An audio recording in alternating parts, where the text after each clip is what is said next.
Hello प्यारे बच्चों, तो कैसे हैं आप लोग। आशा करता हूं कि आप सभी जो है अच्छे तरीके से एग्जाम की तैयारी कर रहे होंगे और उसी एग्जाम को और बेहतर बनाने के लिए हम लोग पढ़ने वाले हैं। क्लास जितने भी 6 से लेकर 12 तक जितने भी छात्र हैं उन सभी के लिए जो है आज हम लोग जो है हिंदी व्याकरण का टॉपिक स्टार्ट किए हैं, ताकि आप अभी से जो है इस हिंदी व्याकरण को पूरी तरीके से जान लेंगे और आपके यहाँ से आने वाला जितना भी इम्पोर्टेंट क्वेश्चन है उन सभी को अच्छे से कवर कर पाएंगे। ठीक है, तो सबसे पहले आप देख रहे होंगे स्क्रीन पर कि बिहार बोर्ड, ठीक है, बिहार बोर्ड स्पेशली जो बिहार बोर्ड कहिए या बिहार में यानी जितने भी बोर्ड है उन सभी के लिए ये इम्पोर्टेंट होता है। तो आप जो है यहाँ पे देखिए कि सबसे पहले हम लोग पढ़ने वाले हैं जो है हिंदी व्याकरण। ठीक है, हिंदी व्याकरण, ठीक है, ये जो है सभी कक्षाओं के लिए जो है ये मतलब इम्पोर्टेंट है। उसके बाद वर्ण हम लोग यहाँ पे जानेंगे, आखिर वर्ण विचार होता क्या है, वर्ण क्या होता है, वर्ण के प्रकार क्या होता है, इन सभी को हम लोग कवर करने वाले। ठीक है, चलिए तो सबसे पहले हम लोग जानते हैं कि आखिर हिंदी व्याकरण होता क्या है। अगर आपसे एग्जाम में कोई भी मौखिक पूछ दिया जाता है कि हिंदी व्याकरण आप पढ़ते हैं, हिंदी व्याकरण होता क्या, ठीक है, हिंदी व्याकरण क्या है, ये क्वेश्चन अगर पूछ दे तो आप याद रखिएगा कि हिंदी व्याकरण में जो है हम लोग जितने भी भाषाएं पढ़ते हैं, यानी हिंदी व्याकरण है तो स्पेशल हिंदी की बात करें, ठीक है, और इंग्लिश के लिए इंग्लिश ग्रामर हो जाता है। ठीक है, तो कहने का मतलब है कि कोई भी भाषा हो सभी को जो है समझने के लिए उसका ग्रामर बहुत जरूरी है। ठीक है, सबसे ज्यादा इंपॉर्टेंट है ग्रामर। ठीक है, जैसे हिंदी अगर पढ़ते हैं तो हिंदी व्याकरण हमको जानना बहुत जरूरी है, क्योंकि हमको हिंदी में किस तरह से लिखा जाता है, कहाँ पे कॉमा का, कहाँ पे किस तरह के वाक्य का यूज किया जाता है, इन सभी का जो है अध्ययन हम लोग हिंदी व्याकरण में ही करते हैं। इसलिए जो है सबसे मोस्ट इम्पोर्टेंट जरूरी है हिंदी व्याकरण को समझना। ठीक है, उसी प्रकार से इंग्लिश आप अच्छे तरीके से समझ पाएंगे जब आपको इंग्लिश ग्रामर आपको अच्छे से आएगा। ठीक है, चलिए तो सबसे पहले अगर हिंदी व्याकरण की बात करें तो यहाँ पे याद रखिएगा हम लोग कहेंगे कि जिस शास्त्र की सहायता से, ठीक है, जिस शास्त्र की सहायता से, ठीक है, यानी जिस शास्त्र की सहायता से हमें किसी भी भाषा के बनावट से संबंधित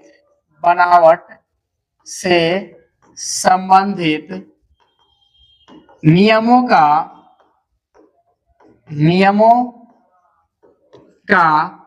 विस्तार पूर्वक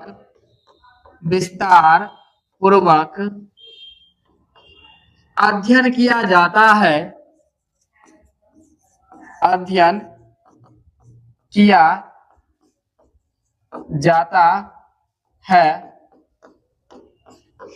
उस शास्त्र को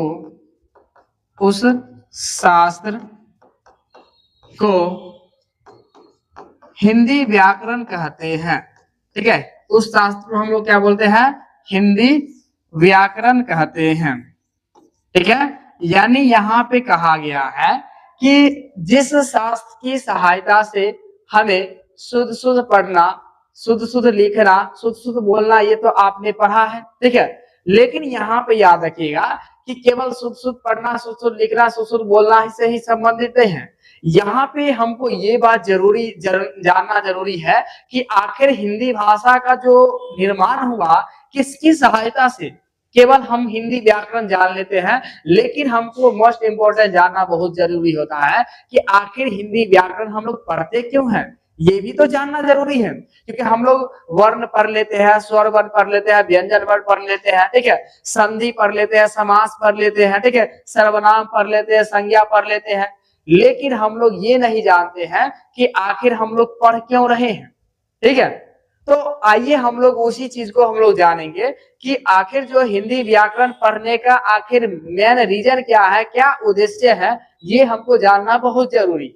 ठीक है, चलिए तो यहाँ पे आप समझ लिए कि जिस शास्त्र की सहायता से हमें किसी भी भाषा के बनावट से संबंधित, यानी कौन भाषा जो है किस प्रकार से बनता है, ठीक है, किस प्रकार से भाषा बनता है, तथा उनके नियमों, जो भाषा बना तो उनके जो किस नियम के आधार पे बना है का विस्तार पूर्वक अध्ययन किया जाता है, उस शास्त्र को हिंदी व्याकरण कहते हैं। ठीक है, तो यहाँ पे आप ये चीज को समझ लिए। ठीक है, क्योंकि हम उसी शास्त्र को बोल सकते हैं हिंदी व्याकरण, जिस शास्त्र से हम क्या होगा कि उनके यानी हिंदी के जितने भी वर्ण है, शब्द है, इन सब का बनावट, इसके जो लिखने का जो नियम है, इन सभी का अध्ययन किया जाता है।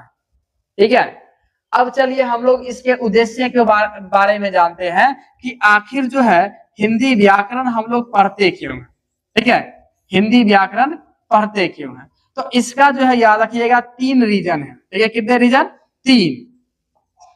अब 3 में कौन कौन है? तो पहला जो है यहाँ पे आप याद रखिएगा, वर्णों, शब्दों और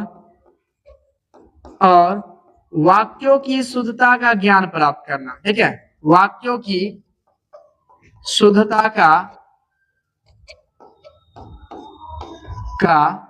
ज्ञान प्राप्त करना, ज्ञान प्राप्त करना। ठीक है, यानी कहने का मतलब है कि वर्णों, शब्दों और वाक्यों की शुद्धता का ज्ञान प्राप्त करने का मतलब है कि आखिर कौन सा वर्ण किस प्रकार से लिखाता है, किस तरह से शुद्ध शुद्ध लिखाता है।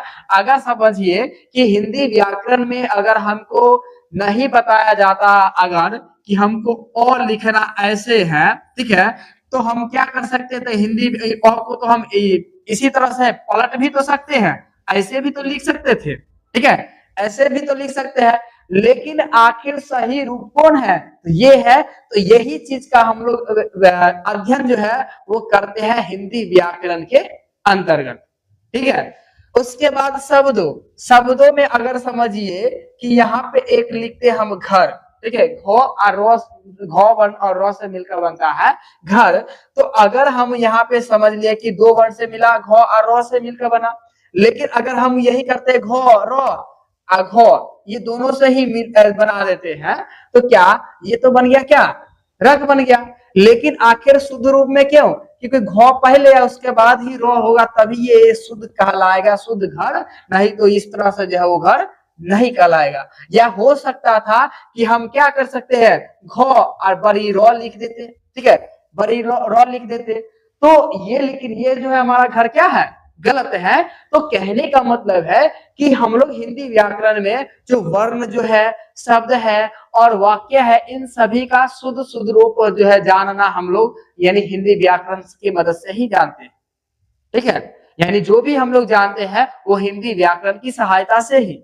ठीक है, तो इसका पहला रीजन ये होता है कि हमें कौन सा वर्ण, शब्द, वाक्य किस तरह से बनता है और किस तरह से लिखा जाता है शुद्ध शुद्ध, इसकी जानकारी हमको मिलता है हिंदी व्याकरण से ही।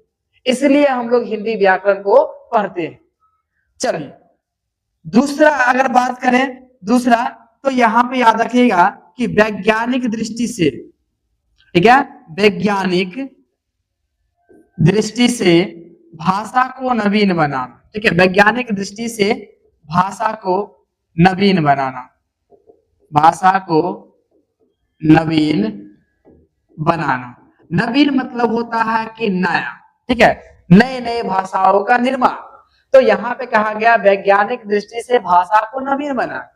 ठीक है, तो यहाँ पे जो बड़े बड़े जो साहित्यकार होते हैं या बहुत जो बड़े बड़े विद्वान लोग होते हैं, वो सभी क्या करते हैं कि इन्हीं व्याकरण की मदद से जो है वो नए नए भाषाओं का निर्माण करते हैं, नए नए भाषाओं का, नए नए शब्दों का जो है क्या करते हैं, निर्माण करते हैं इन्हीं हिंदी व्याकरण की मदद से। ठीक है, जैसे आपने देखे होंगे कि हिंदी में जो है एक मतलब हिंदी लिखा रहता है, फिर कुछ होता है कि हिंदी में आप काव्य खंड में पढ़े होंगे, कुछ ऐसा जो है दोहा टाइप से लिख दिया जाता है, सोरठा टाइप से लिख दिया जाता है, छंद टाइप से लिख दिया जाता है, सवैया से लिखा जाता है। ठीक है, कुछ अलंकार का यूज कर दिया जाता है। तो ये सभी जो हम लोग नए नए जो भाषा या नए नए प्रकार के दोहा का जो निर्माण हुआ, वो किसकी सहायता से? तो हिंदी व्याकरण की ही सहायता से। ठीक है, तो इसलिए हम लोग क्या करते हैं, हिंदी व्याकरण को पढ़ते हैं, और हिंदी व्याकरण का ये भी क्या है, एक मुख्य उद्देश्य है। ठीक है, चलिए उसके बाद हम लोग और जान लेते हैं। तीसरा जो है वो तीसरा जो कहता है भाषा को विकृत होने से बचाना। ठीक है, भाषा को विकृत होने से बचाना, विकृत होने बचाना। ठीक है, कहने का मतलब है कि जो भाषा अगर हिंदी व्याकरण अगर हम लिखते, ठीक है, तो हिंदी व्याकरण में जो है हमको भाषा को विकृत होने से बचाना बहुत जरूरी है, टूटने फूटने से। अब समझिए कि अब टूटने फूटने का मतलब क्या है, अब कैसे हम लोग जानेंगे। ठीक है, तो चलिए हम एग्जाम्पल ले लेते हैं, एग्जाम्पल की मदद से आपको पूरी तरीके से समझाने का प्रयास करेंगे। ठीक है, चलिए इसको अगला जो है इसको नो कॉपी में नोट कर लीजिएगा ताकि आपको किसी तरह का दिक्कत ना हो। जैसे अगर हम समझिए कि एक शब्द लिखते हैं कि राम विद्यालय, राम विद्यालय से घर जाता है। ठीक है, यहां पे हम लिख दिए क्या, राम जो है वो विद्यालय से घर जाता है।